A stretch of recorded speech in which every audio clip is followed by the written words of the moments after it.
Hola, buenas tardes a todos los que están presentes y los que nos están viendo a distancia. Les recuerdo que esta es una emisión más del Festival Bell Latinaz que organizamos todos los años y que evidentemente este año se realiza en condiciones particulares dados los acontecimientos de dominio público. Hoy estamos entonces en comunicación por videoconferencia con el escritor argentino Guillermo Sacomano. Es para mí un placer y un honor poder presentárselos hoy. El escritor es autor de una serie de novelas que voy a mencionar más tarde, que han marcado profundamente la literatura argentina de los últimos años. Y voy a darle al público algunos datos rápidamente de tu trayectoria y de tu obra. Guillermo Sacomano nació en Buenos Aires en 1948. En 1972 se incorporó como guionista a la editorial Columbia de Buenos Aires, dedicada a la historieta, en lo que fue el inicio de una carrera como guionista que lo llevaría a colaborar con el dibujante Leo Duragnona para algunas editoriales norteamericanas, a firmar el guión de Ángeles Caídos para Warren Publishing de Estados Unidos, o crear la serie policial Sam Malone con dibujos de Ennio. Trabajó desde 1974 en la revista Scorpio de historietas. Sacomano se dedicó durante estas décadas plenamente al guión de historietas y colaboró con editoriales españolas, inglesas, italianas y norteamericanas, hasta que en 1979 publicó un libro de poemas, Partida de Casa, y a partir de 1984 se inició en la narrativa con la aparición de la novela Prohibido escupir sangre y su libro de cuentos Situación de peligro. En 1989 decidió irse a vivir a Villa Gesell, una pequeña localidad costera de la provincia de Buenos Aires, que debía ser mucho más idílica en aquellas épocas que hoy en día, me imagino, y siguió compaginando la historieta. Colaboró con la famosa revista Fierro y la literatura con la aparición de Bajo Bandera en 1991, libro con el que logró el segundo premio municipal del cuento, al que siguieron Animales domésticos y La indiferencia del mundo, el tango. Bajo Bandera fue llevada al cine con guión del propio Guillermo Sacomano y Juan José Yusid. La publicación de El buen dolor consagró definitivamente a este narrador nato de compleja fuerza expresiva y le valió el Premio Nacional de la Novela, al que seguirán otros, como veremos enseguida. Entonces voy a hacer rápidamente la lista de las novelas de Guillermo Sacomano. Habíamos mencionado la primera, de 1984, Prohibido escupir sangre. La segunda, Roberto y Eva, Historias de un amor argentino, 1989. Novela intertextual en la que relaciona al gran escritor Roberto Alp con Eva Perón, que fue reeditada por Planeta en 2004 con el título El amor argentino. El buen dolor, 1999, Premio Nacional de Literatura 2000. La lengua del malón, 2003, novela que está ambientada en los años 1954-1955, los últimos años del segundo gobierno de Juan Domingo Perón. El amor argentino, reeditado 2004, 77, la novela de la que vamos a hablar hoy en día, premiada con el premio Hammett en 2009. El oficinista, de 2010, premio Biblioteca Breve de Novela, 6 Barral. Cámara Gesell, 2012, premio Hammett otra vez. Terrible accidente del alma, editado por Planeta en 2014, y Amor invertido, en coautoría con Fernanda García Lao, editada en 2015. Como les decía entonces, hoy vamos a dialogar en torno a su novela 77, que ha sido publicada este año en Francia, editada por Asphalt y traducida al francés por alguien que supongo es una amiga común, Michel Guillemot. Si comparamos las portadas de la edición española y de la edición francesa, también me parece podríamos hablar de traducción, quizás de traducción gráfica.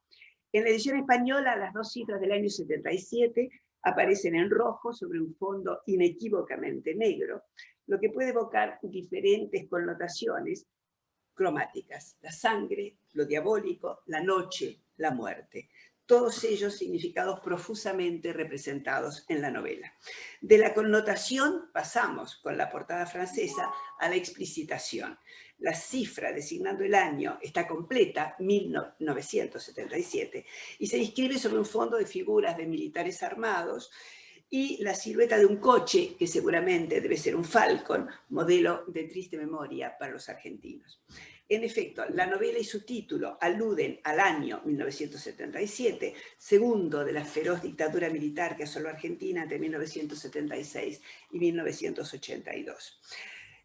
Causando más de 10.000 muertos declarados, innumerables secuestros, 30.000 desaparecidos, muchos de ellos muertos en la mesa de torturas o fusilados en los más de 300 campos de concentración que se habilitaron a lo largo y a lo ancho del país, y cuyos cuerpos fueron quemados o arrojados vivos al mar o a las aguas del Río de la Plata.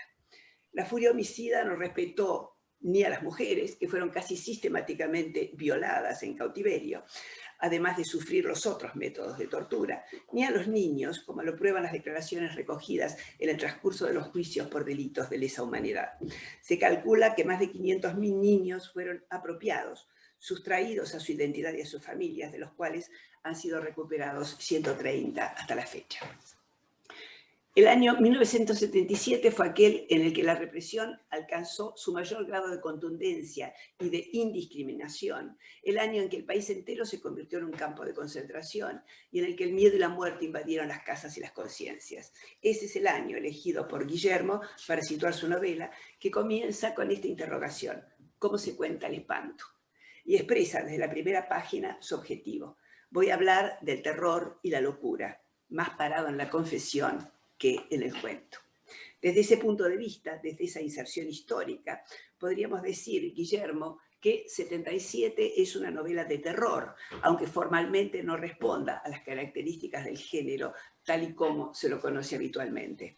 Novela de terror porque el terror es la materia de la escritura, porque invade todos los espacios y todas las conciencias, porque enferma y corrompe individuos y subjetividades, porque destruye toda cohesión social y toda autoestima.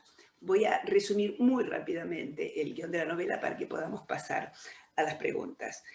Gómez, el personaje principal, es un profesor de literatura en un colegio de secundario de Buenos Aires, que pertenece a la clase media, es provinciano, por lo tanto tiene un origen mestizo, lo que en Argentina se designa desde los años 40 con el peyorativo adjetivo o calificación de cabecitas negras, y es hijo de padre desconocido. Es además peronista y homosexual, con lo que Gómez reúne en la década del 70 las tres condiciones étnica, política y sexual que más insoportables podían resultar para el ciudadano medio, y marco las comillas, decente. Consciente de lo que está ocurriendo en el país, Gómez se confiesa cobarde y vive atenazado por el temor de que se lo lleven un día a los grupos de tareas, aunque no tenga personalmente ninguna militancia revolucionaria. Íntimamente está totalmente en contra de la junta militar, pero en la época el menor gesto podía ser considerado subversivo y desencadenar represalias imprevisibles. El miedo lo enferma, literalmente. Su homosexualidad de cincuentón solitario lo empuja compulsivamente a buscar partener fugaces y a utilizar el sexo como una droga que le permita relajarse. Para ello tiene que recorrer las calles nocturnas, lo que no solo le permite encontrar algún amante ocasional, sino, y sobre todo, ser testigo de innumerables atropellos, secuestros, asesinatos, malos tratos protagonizados por las mal llamadas fuerzas de seguridad. Pero no se puede esquivar la historia. Por una parte, Gómez tiene alumnos a los que aprecia y que también devienen víctimas. Por otra, el hijo de una vieja amiga muerta en la Plaza de Mayo durante los bombardeos del 1955 es hoy un guerrillero acosado que le confía la custodia de su compañera, embarazada, porque no tienen a dónde ir. O sea que la posición de testigo mudo, que es inicial, se convierte en una posición de implicación a la cual se ve arrastrado por los acontecimientos. Su personaje aparece así como una especie de punto nodal, atravesado por las cobardías o el coraje de quienes lo rodean, por sus historias dramáticas, y expresa no solo del miedo, sino de la culpa, porque al mismo tiempo se ha vuelto amante de un policía que, luego será claro, forma parte de las patotas de secuestradores, de la manía ambulatoria que lo arrastra a las peligrosas calles de la ciudad, a la grafomanía en la que buscará consuelo en algún momento. Gómez acaba descubriendo su manera de estar en el mundo, la resistencia. ¿Sería el terror el gran monstruo de esta novela, esa presencia ominosa que se opone simétricamente a la ausencia de los desaparecidos y a la pérdida de la libertad individual? Me resulta difícil responder sobre esta novela que luego de tanto tiempo, ¿no? Pero uno no se puede librar de los textos que uno ha producido, y los textos vuelven y con ellos vuelve la memoria y se reactiva ese sentimiento físico que despierta el momento en que fueron escritos, pero también el momento histórico que evocan. 77 es la tercera novela de una trilogía que comienza con La lengua del malón, que comienza en el año 1955 con el bombardeo de la Plaza de Mayo. Tal vez resulte extraño para lectores de otra lengua y otro contexto entender nuestra realidad que está atravesada por la violencia. Lo que yo intenté con estas tres novelas, La lengua del malón, El amor argentino y 77, es, digamos, establecer un análisis de la violencia política, una trilogía de la violencia, para poder entender la realidad nacional a través de la ficción. Lo que me propuse en todo momento fue hacer ficción y no otra cosa. Por supuesto que no me puedo hacer el distraído, no admitir que hay una intención en esto política. Y hay un fenómeno que está considerado como el fenómeno maldito de la sociedad argentina, que es el peronismo, que a tantos malentendidos se presta, porque según algunos, entre los que estoy, en el peronismo se da la lucha de clases y es un movimiento de clases, y según otros es un movimiento que tiene que ver con cierta tendencia al fascismo. Lo cierto es que el peronismo ha sido un movimiento que ha dado la resistencia al colonialismo, al imperialismo, a las clases poderosas de la Argentina a lo largo de su historia, y creo que no es casual que sea el movimiento, o sea, el movimiento político que más víctimas ha dado en nuestra historia. Es dramático esto, pero esto no quiere decir que hay víctimas de primera y víctimas de segunda, pero creo que no es casual que el peronismo haya prestado tantos cuerpos a la maceración y a la masacre que ha realizado y ejecutado sucesivamente a lo largo de nuestra historia el poder. Lo que me planteé con la novela, insisto, no tanto una novela de terror, aunque sí hay una alusión al género en la escritura, como también al género negro, pero en mi caso yo pienso que a veces estos son equívocos. Yo no creo mucho en los géneros, es decir, si bien es cierto que empecé como guionista de historietas, de cómics, he publicado aquí, allá y en todas partes, el cómic fue un género que me permitió a mí expresarme en tiempos de la dictadura, porque junto con el guionista Carlos Trillo, que ha sido muy publicado en Francia, y otros dibujantes y guionistas, encontrábamos que la historieta era un género, el cómic era un género no vigilado por la dictadura.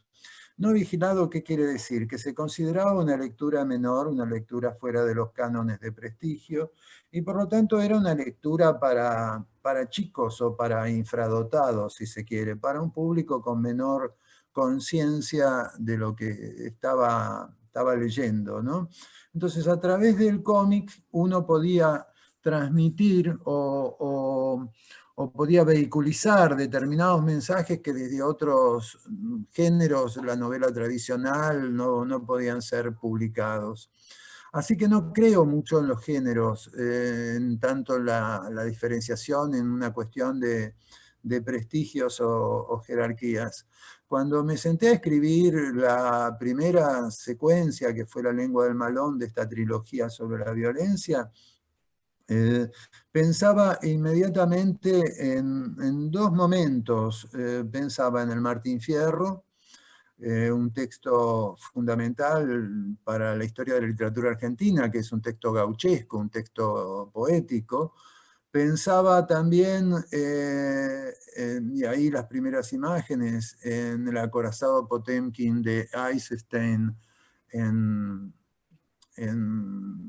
bajo el bombardeo de la plaza de 1955, y pensaba también en la conquista del desierto, ¿no? La llamada conquista del desierto, que en realidad fue el exterminio de los aborígenes o los indios o los habitantes originales de la Pampa. Digamos, yo creo que todos estos hechos no son casuales, es decir, no es casual que se celebre durante la dictadura los 100 años de la conquista del desierto, que fue un genocidio. Creo que todos estos hechos juntos me daban pie a mí para poder acercarme desde una visión que podía ser la de un sujeto que contuviera todas las contradicciones posibles como intelectual. Su homosexualidad por un lado, su textura de piel por otro, era un cabecita negra.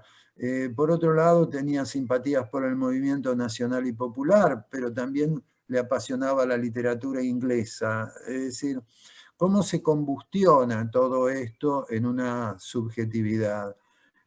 Digamos, y esta fue la voz que a mí me permitió atravesar varios momentos claves de la historia argentina. Por ejemplo, en La lengua del malón, la llamada Revolución del 55, que fue la fusiladora, que fue el golpe que se le hizo al gobierno popular. También la conquista del desierto. En El amor argentino me permití jugar con una bitemporalidad que tenía que ver con el conocimiento de Roberto Arlt y Eva Perón, pero también jugar con el momento en que nace la resistencia peronista en el año 57, 58, cuando se produce la masacre, la toma del frigorífico Lisandro de la Torre por su personal, y los tanques, una vez más, de la dictadura de este otro momento, que avasallan el frigorífico y detienen a los militantes que lo tomaron. Y finalmente, 77, me parecía que era ya clave, el año 77, por ser el año en que la dictadura fue más sangrienta, fue más cruenta, un año terrible, el año donde desaparecieron, por ejemplo, el año en que mueren Rodolfo Walsh y muere también el guionista Héctor Oester, que era el autor del Eternauta, un reconocido escritor de cómics.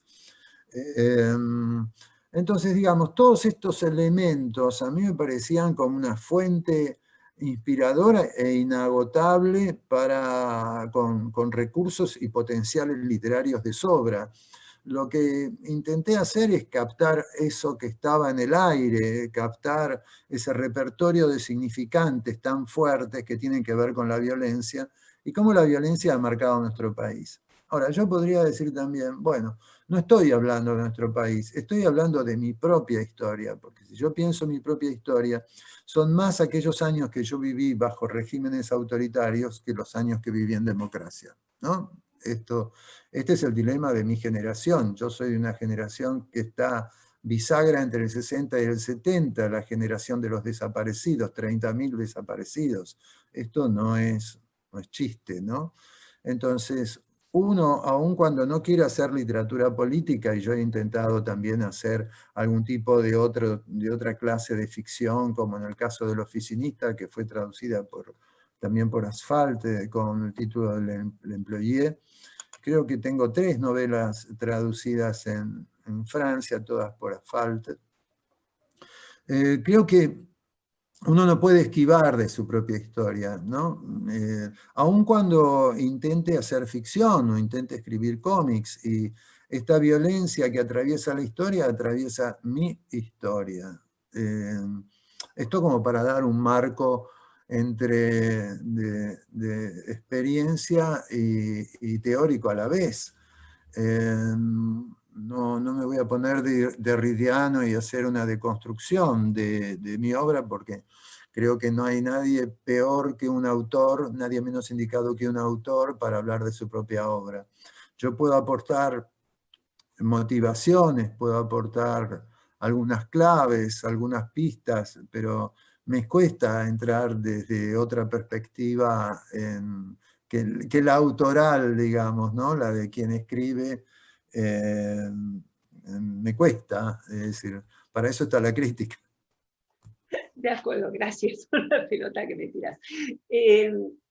Recién hablaste de las contradicciones, tanto las contradicciones del personaje como las contradicciones visibles en la historia y en los movimientos políticos argentinos.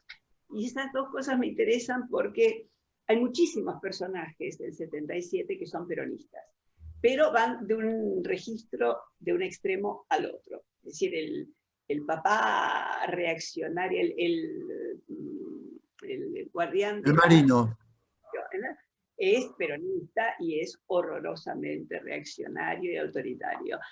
No es peronista, pertenece a la Marina, es decir, pero no es peronista. El padre del guerrillero no es peronista. No, el padre del guerrillero no, digo el portero del edificio. Ah, sí. El portero del edificio. Que Me olvidé de los personajes, me olvido a veces de los recuerdos. El portero del edificio es peronista y es horriblemente reaccionario y reprime brutalmente al niño que es su hijo porque identifica en él tendencias a la homosexualidad. Por otro lado, el hijo de Delia, la amiga del personaje que muere en el bombardeo de la Plaza de Mayo, es peronista y es guerrillero del extremo revolucionario del peronismo. Y quizás esa sea una de las cosas que más dificultades nos cuesta a nosotros de explicar aquí en Europa, donde hay una visión muy estereotipada del peronismo y en general es la del fascismo, del populismo fascista de derecha, porque dentro de la tradición política europea, el fascismo y la izquierda revolucionaria no pueden coexistir en el mismo movimiento. Yo tengo la impresión de que a través de tus diferentes personajes, incluso hay algunos que empiezan en algunas agrupaciones de la derecha peronista y terminan siendo seguidores de John William Cook, por ejemplo. Entonces, ¿cómo se puede explicar esa multifacética dinámica peronista que, si bien se ha atenuado un poco, en el fondo todavía sigue existiendo? ¿Cómo te puedo explicar lo que te voy a explicar con interrogantes?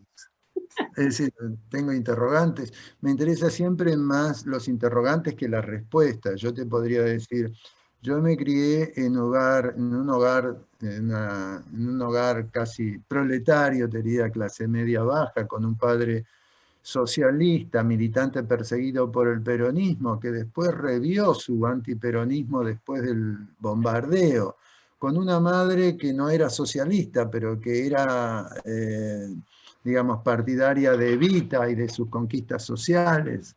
Yo te podría decir que yo empecé militando en el trotskismo a los 16 años, y que luego de militar en el trotskismo, cuando llegué a la universidad, me acerqué a ciertas agrupaciones peronistas, sin hacerme peronista ni afiliarme, pero evidentemente ahí estaba mi simpatía por la clase trabajadora. Puedo contarte una anécdota que tal vez tendría que usar para alguna ficción, si es que ya no la usé. Me acuerdo cuando yo tenía 16, 17 años, estaba una madrugada en una puerta de fábrica repartiendo volantes de la agrupación trotskista en la cual yo estaba, y se me acerca un morocho grandote de los laburantes, de los trabajadores, y me dice: che, anteojito, vos que podés, andá a estudiar. Yo soy peronista. Esto para mí, que era un pibe de la izquierda trotskista, fue un shock. Entonces, esto también explica el entrismo, que es la relación que ha tenido la izquierda conflictiva con el peronismo, porque de alguna manera son aquellos sectores que fueron llamados infiltrados, digamos. Pero me doy cuenta que uno intenta hablar de literatura, pero teniendo como motor narrativo esta bestia negra que es el peronismo, uno se ve llevado en una deriva, el rizoma nos lleva hacia la discusión política, lo cual no está mal, lo cual me retrotrae a una cita de Lenin, que decía, es mejor que vos te metas con la política antes que la política se meta con vos. Entonces, ¿por qué mi escritura de esta trilogía, de estas 3 novelas, oscila entre la tragedia épica, porque son los géneros que están en disputa en mi narrativa de estas 3 novelas? Estoy prescindiendo de otros textos míos que podrían dar cuenta también o abrevar en situaciones parecidas. Pero en estas 3 novelas yo incursioné en lo épico, digamos, la lucha revolucionaria, la tragedia, las masacres, la tortura, etcétera, etcétera, el melodrama, los amores de Gómez, que son casi melodramones a lo Manuel Puig, las 2 guerrilleras que tienen una relación también queer, ¿no? Los conflictos padres e hijos, entonces acá yo entraría en la novela psicológica. Y también cierta cosa que tiene que ver con la novela negra, con la novela policial, la persecución, la huida, la noche, el alcohol, el sexo. Y por otro lado, algo que está dando vueltas por ahí, y es la novela social. ¿Por qué? A ver, yo me formé en la literatura del siglo XIX. En mi casa había una amplia biblioteca en la que convivían tanto Bakunin y Kropotkin con la versión del Capital de Juan B. Justo, la narrativa rusa, Émile Zola, Balzac. Estas fueron mis lecturas de formación. Pero especialmente la literatura rusa. A mí la literatura rusa siempre me fascinó desde muy chico, desde los 14 años que leí, creo, 14, 15 años, no me voy a atribuir otra precocidad que la del lector. Me atrajo formidablemente la novela rusa, como me atrae la obra de Roberto Arlt, que tiene mucho que ver con la narrativa de Dostoyevsky. ¿Qué pasa con esto? Si yo pienso cuál ha sido un modelo para mí a tener en cuenta con estas novelas, creo que un modelo ha sido Tolstoy. Especialmente en esta trilogía. ¿Por qué Tolstoy? Porque Tolstoy en su época se lo puede leer como contemporáneo, hoy se lo puede leer como novela histórica, pero también en su época él hace una gambeta, una vuelta de tuerca, que él está escribiendo en 1860 sobre 1812, es decir, sobre la invasión napoleónica, sobre la resistencia de Rusia a la invasión napoleónica. Yo estoy escribiendo en los años 90 sobre los años 50 y recién en 77 sobre los años más recientes. Es decir, que estoy haciendo un movimiento de revisión que tiene que ver con lo literario también, porque estoy trabajando con los géneros en esta medida, con esta hibridación, porque al contar la historia de la guerra del desierto y la pasión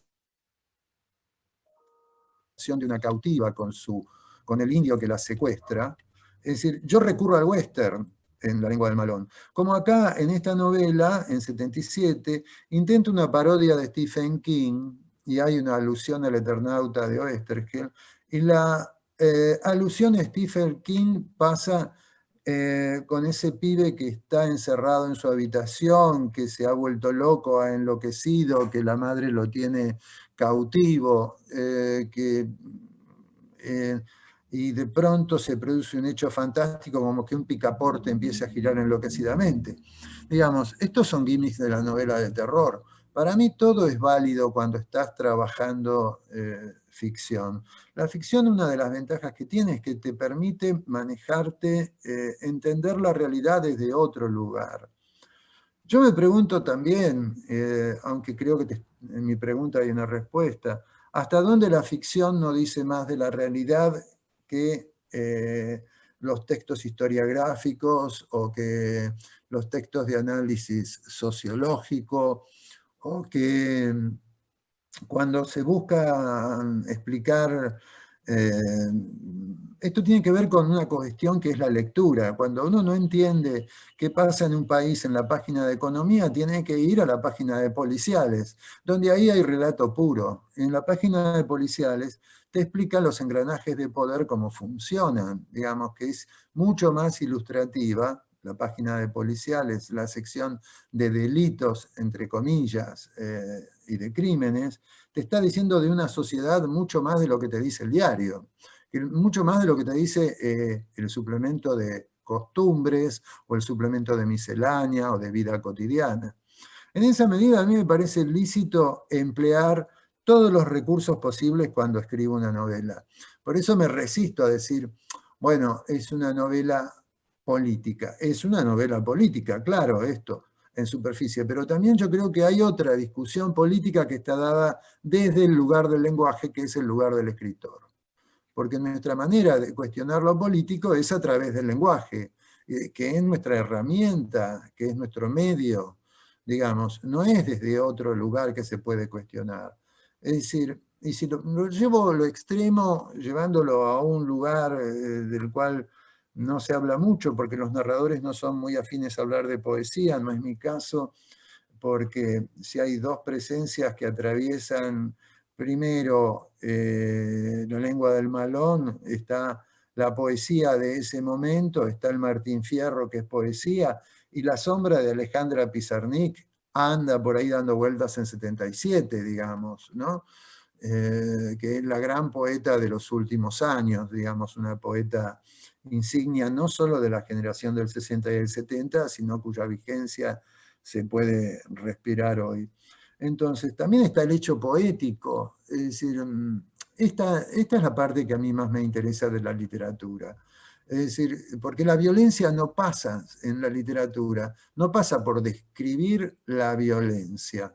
De hecho, hay algo que yo me he resistido toda mi vida, a pesar de que estas novelas trabajan sobre la violencia, especialmente 77, me he resistido a contar una tortura. ¿Por qué me resisto a pensar que se puede narrar una tortura? No por falta de imaginación, obviamente. Yo podría tal vez contar una historia de tortura en la Edad Media. Y hay una distancia tan enorme que a mí me permite una cierta asepsia para considerar ese hecho, más allá del dolor que uno pueda experimentar al narrarlo. Pero con respecto a lo inmediato, y para nosotros la dictadura corresponde al plano de lo inmediato histórico, de lo más cercano, me parece que no se puede, sería como demagógico intentar ocupar ese lugar, que es el lugar del testimonio puro y duro, y contra el testimonio puro y duro, que en la Argentina ha habido y hay muchísimo, porque en ese sentido, a pesar de sus vaivenes políticos y económicos, la Argentina ha tenido una política, ha mantenido una conducta magistral, ejemplar y paradigmática en la cuestión de derechos humanos, y de hecho nosotros somos no el país del peronismo, somos el país de las madres y somos el país de las abuelas de Plaza de Mayo. Esta me parece una diferencia sustantiva. Y es una diferencia que se marca también en términos de clase, de diferencia de clase. Porque, y fíjate vos, si abrimos más la perspectiva de lectura, y ahora vuelvo a lo histórico, no me olvido del hecho de cómo narrar la tortura, pero si uno analiza desde lo histórico los nombres de los pilotos navales que bombardearon la Plaza de Mayo, sus apellidos se replican y se proyectan en los torturadores de la Escuela Mecánica de la Armada en los años 70, en la década del 70. Acá hablamos de un linaje. También se puede esto referir a la literatura. Es decir, ¿dónde estaba? Había un vasto sector de la intelectualidad que era gorila, no solo antiperonista, yo te diría antiperonista, racista, porque el peronismo encarnaba ese fenómeno de lo proletario, pero también de lo cabecita negra, del origen, de lo indio. Entonces, a ver, Jorge Luis Borges aplaudió la revolución fusiladora del 55, como después respaldó la dictadura militar en el 76, y junto con Ernesto Sábato, Horacio Ratti de la SADE,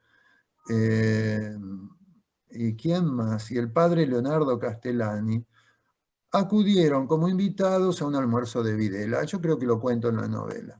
Esto es hablar de literatura y es hablar de política. No se puede separar una de la otra. Mientras se estaba asesinando, ejecutando clandestinamente, la tortura, se secuestraban bebés, etcétera, etcétera, etcétera, estos cuatro se sentaban a la mesa a comer con Videla. El único que reclamó por los desaparecidos fue, paradojalmente, contradictoriamente se diría, un cura nacionalista, el padre Castellani, que reclamó por Haroldo Conti, que había sido tal vez en su juventud seminarista y fue desaparecido por su relación con el Ejército Revolucionario del Pueblo. Digamos, la realidad no es tan blanco o negro. Cuando hablamos de las contradicciones, estamos hablando de estas cosas. Entonces, a mí me parece que la violencia en el lenguaje debe estar en la libertad que nosotros tenemos para jugar con los géneros. Volviendo a Borges, Borges se arrepiente años más tarde del apoyo que le había dado la dictadura.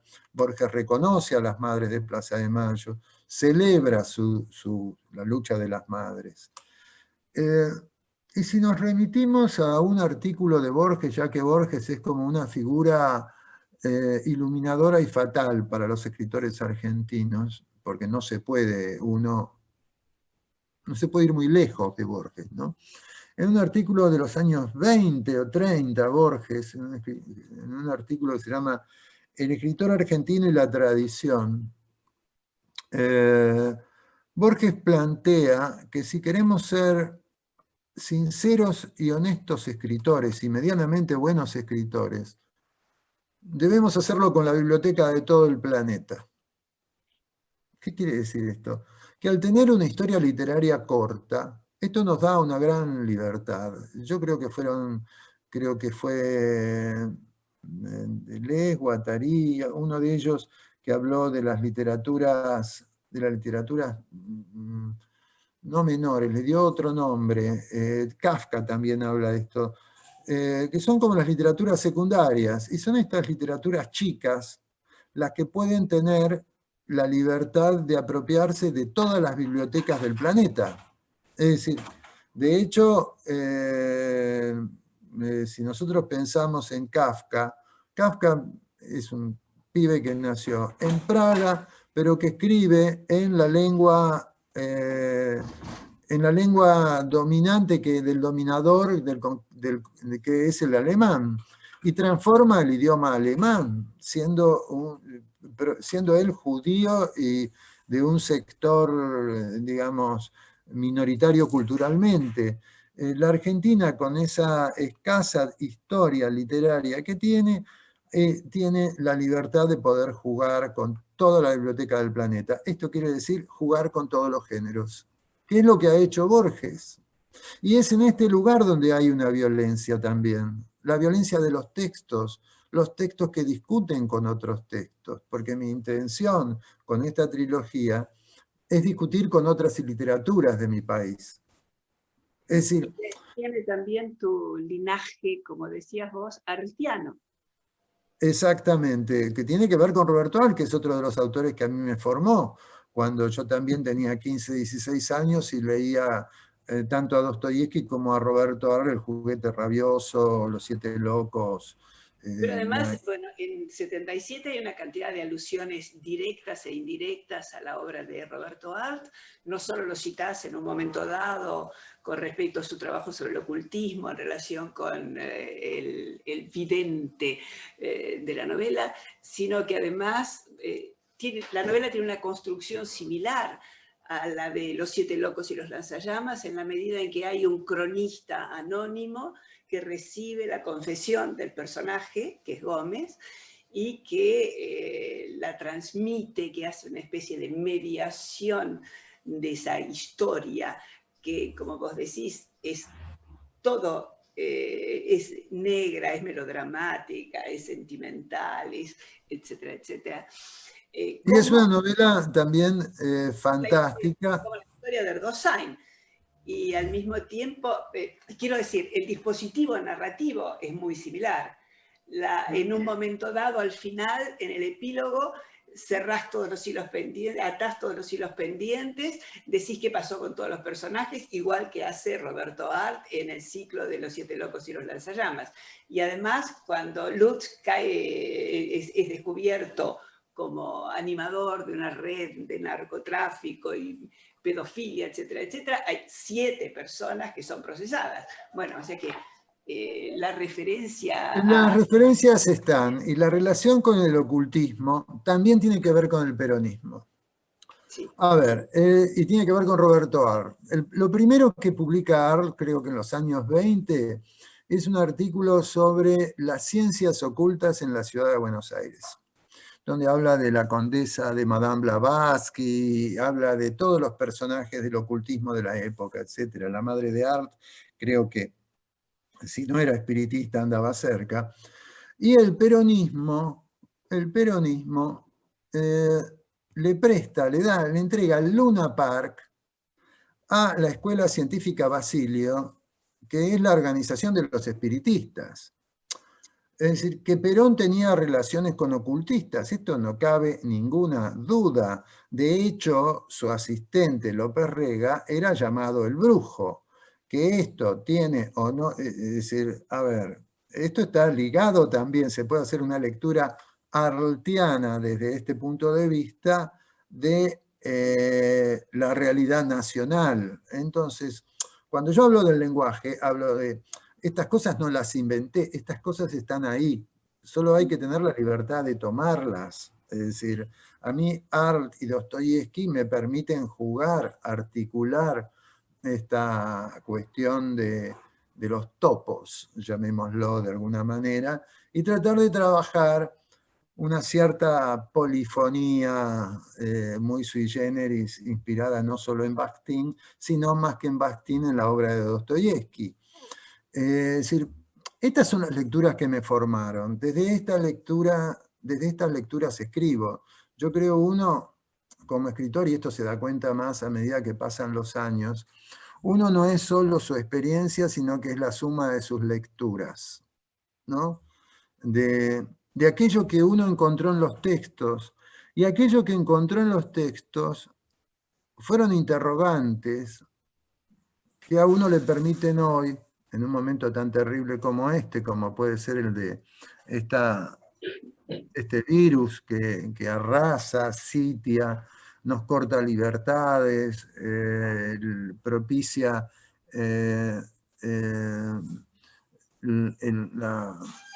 propicia la nueva derecha, en un momento tan dramático donde los líderes del mundo, que no representan a nadie, pero bueno, que son los líderes del mundo, digamos, Trump, Putin, Macron, Johnson, etcétera, son unos impresentables. Estamos en manos de tipos que están pirados, están locos. Es decir, ¿qué lo lleva a un tipo a querer ser presidente de la nación, de un país? Esto ya hay que estar un poco de mente, ¿no? Tener esta idea de quiero ser presidente. Bueno, así se educan a los chicos, ¿no? Así se los educa en familia. El mejor alumno tiene que ser el presidente de la nación, no es así. Me cuesta pensar además en términos de nación y de chauvinismo, pero este es el momento que vivimos y yo lo puedo entender mejor desde la literatura que desde, insisto, que desde un pensamiento sociológico. Me parece que la literatura formula preguntas, no se interroga, tanto como la poesía o tanto como la filosofía, y en la medida en que nos interroga, nos vuelve molestos. Por eso yo creo que la literatura auténtica, verdadera, tiene que ser subversiva, tiene que cuestionar, tiene que poner en tela de juicio las certezas de este sistema, que ya sabemos que no funciona, ya sabemos que estamos caminando alegremente hacia el borde del abismo, ¿no? Digamos, bueno, me fui de tema, creo, ¿no? no importa, al contrario. De todos modos me hiciste un favor porque hablaste de un montón de cosas que yo te iba a preguntar, o sea que me ahorras el trabajo. Vos mismo habías dicho hace un momento que entre los ejes de la novela estaba el de la relación de los padres y los hijos. Y yo agregaría, pero es simétrico, entre dos generaciones. Por un lado, una generación, la del personaje principal, que tiene alrededor de 50 años, y por otra la de esos chicos más o menos revolucionarios que de alguna manera perturban esa especie de distancia que él trata de mantener con la realidad para que la realidad no lo destruya, y que lo van llevando de una posición de testigo a una posición de participante, aunque sea marginal, en ese movimiento de la historia. ¿Nos podrías explicar un poquito más cómo ves esa relación, cómo ves a esos jóvenes? Y la última cosa, tus novelas, la trilogía, pero no solo, tienden también constantemente a poner en cuestión el modelo patriarcal, heterosexual, porque siempre hay parejas que son homosexuales, que son lesbianas, etcétera. Es decir, se abre desde muy Bueno, pero temprano. acá hay vamos a... Bueno, pero ya hay las figuras de la mujer, aparte de las madres dolorosas, que son las Es madres de los padres. que Chekhov decía que un cuento sin una mujer era como una máquina sin un motor. Es decir, yo creo que esto es más o menos lo mismo. Es decir, uno no puede escribir una novela sin mujeres. Es decir, No, no, no se pero me acá ocurre. hay una imagen que a mí me interesó mucho y que sintetiza de alguna manera todas las preguntas que te hago. Y es la imagen de Delia, la compañera del guerrillero embarazada, que Gómez tiene que acoger en su casa y protegerla. Y en un momento dado, él la describe así, con una mano en el vientre de embarazada y en la otra una pistola automática. Bueno, a ver, uno...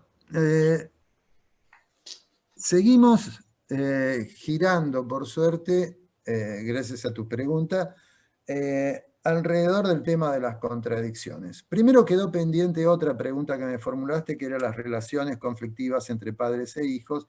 No voy a contar mi historia personal y familiar con mi padre, las discusiones polémicas que hemos tenido con respecto precisamente a mi militancia cuando era muy joven, a los 15, 16 años, y que corría evidentemente peligro bajo una dictadura militar.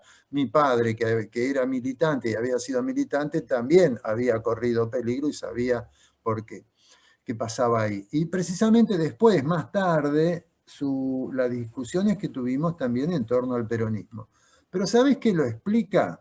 Lo explica el turro de Perón, porque yo pienso que Perón fue en gran medida un canalla que usó a la juventud en aquel momento, más allá de las conquistas sociales, etc. Fue un hábil político que en uno de los documentales, no sé si lo firmó Solanas o quién, decía, bueno, dice esto de que los jóvenes ahora son peronistas, la clase media, los pibes de clase media. Bueno, cuando los jóvenes de la clase, los hijos de los gorilas llegan al peronismo, los hijos de los peronistas llegan al socialismo. ¿Qué hacía con esto que estaba planteando Perón? Le estaba otorgando espacio a la juventud que se había volcado en la lucha armada, juventud que después él echaría de la plaza cuando le dejó de ser útil porque iba hacia una política más cuestionadora. No te olvides que a Galimberti le regaló un encendedor con forma de granada. Sí, sí, yo no me olvido de nada, es decir, no me olvido, yo tengo memoria, por eso pero después, como para ir redondeando, la cuestión de la mujer. Yo no pienso en la cuestión de la mujer, pienso en la cuestión de hombres y mujeres. Y la cuestión de los géneros, que es la discusión que está dando por ahí. Bueno, el protagonista narrador de la novela es un homosexual. Y cuando comienza La lengua del malón, comienza contando la historia de dos una pareja de lesbianas, una que está casada con un militar y tiene tapada su orientación sexual, y la otra que es una piba judía más progresista, digamos más vinculada al Partido Comunista, y son estas dos las que mueren en la Plaza de Mayo. Después hay otra cuestión que tiene que ver con los géneros y la mujer y la homosexualidad, que está en Gómez. Gómez tiene relaciones con un represor, también se acuesta con un represor, no solo porque le gusta, y esto creo que hay que subrayarlo, le gusta, sino porque conjetura que puede averiguar el paradero de un alumno desaparecido. Por otro lado, las guerrilleras y la homosexualidad es un tema que la guerrilla ha eludido sistemáticamente, tanto en hombres como en mujeres. Era un tema tabú. Las mujeres eran compañeras, estaban en igualdad para la militancia, etc., pero la figura de la mujer compañera era la figura de la paridora que iba a ayudar a construir, la parturienta que iba a construir al hombre nuevo. Y, bueno, y entonces aquí tenemos también esas contradicciones ligadas a la cuestión de la violencia. La tenemos a la joven guerrillera embarazada con una mano en el bombo y la otra mano en una metra. Bueno, esta es la generación a la que pertenezco. Es decir, no la puedo asumir a toda mi generación. Trato de asumirme a mí mismo, que es bastante. No, pero yo pensaba, viendo esa imagen, y yo soy de esa misma generación y viví esas cosas, pensaba no solo en la contradicción visual que plantea la imagen, que es muy impactante, sino en un dilema que no tiene solución posible y que se planteó en ese momento a esas mujeres militantes guerrilleras. Pero yo creo que no se planteó tampoco en la Guerra Civil Española, no se planteó en ningún momento de resistencia con las mujeres combatientes. Yo creo que son los problemas de la lucha revolucionaria también. El problema es hasta dónde va uno con el compromiso. El compromiso del militante que asume la lucha armada ya se sabe que es otro. Es diferente del intelectual. Yo pienso que el intelectual, como lo pensaba David Viñas, debe ser crítico. En esta medida defiendo la independencia del intelectual, pero la independencia no quiere decir, no significa mirar hacia otro lado y no ver la injusticia, no hacerse cargo y no denunciarla. Pero mi campo de acción en este momento, ya no tengo edad para ir a pintar paredes, esto está claro, no me da, no solo por edad, sino que creo que no me da el físico. Prefiero jugarla desde este modesto rol, y cuando digo modesto estoy hablando también de mi vanidad, que tiene que ver con la literatura, que tiene que ver con escribir.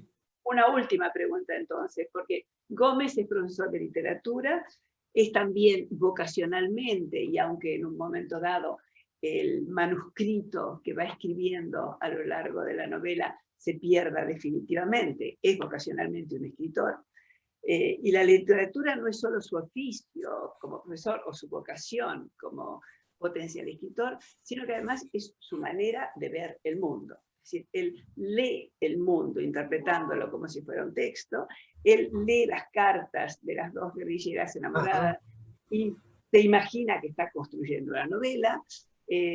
Continuamente está el filtro de la literatura entre la conciencia y la realidad que va incorporando o asimilando, y al mismo tiempo hay un momento en que dice, ellas vivían la experiencia, yo la leía, lo mío era literatura, era de segunda mano. No, yo no Sí, estaba es un planteo tramposo el de Gómez, pero pensemos que él es profesor de literatura, no se siente escritor, es profesor de literatura, a lo sumo ha aspirado alguna vez a una monografía, a un paper y no mucho más. En la primera novela, que es La lengua del malón, él se atreve a escribir un pequeño ensayo sobre la orfandad y La isla del tesoro. Recordemos que el joven Jim Hawkins, el protagonista de Stevenson, es huérfano.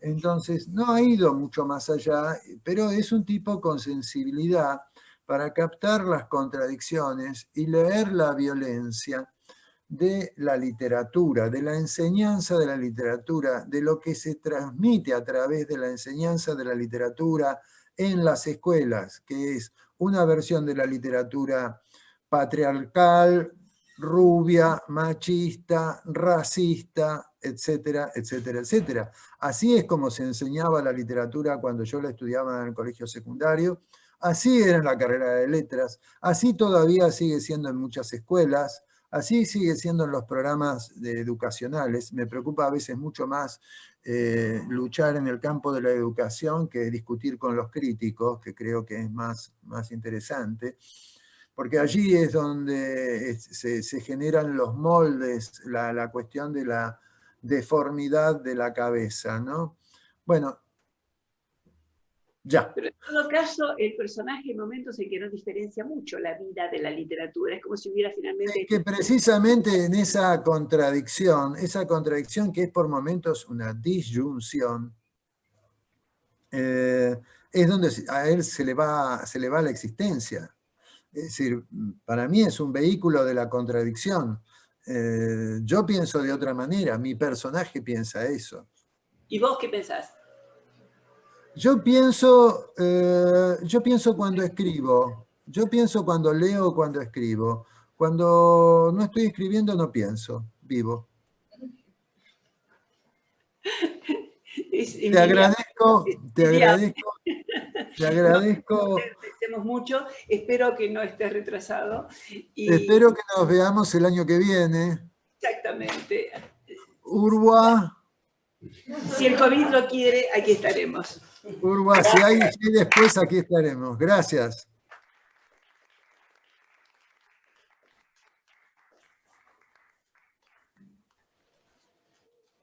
Tenía que ser. No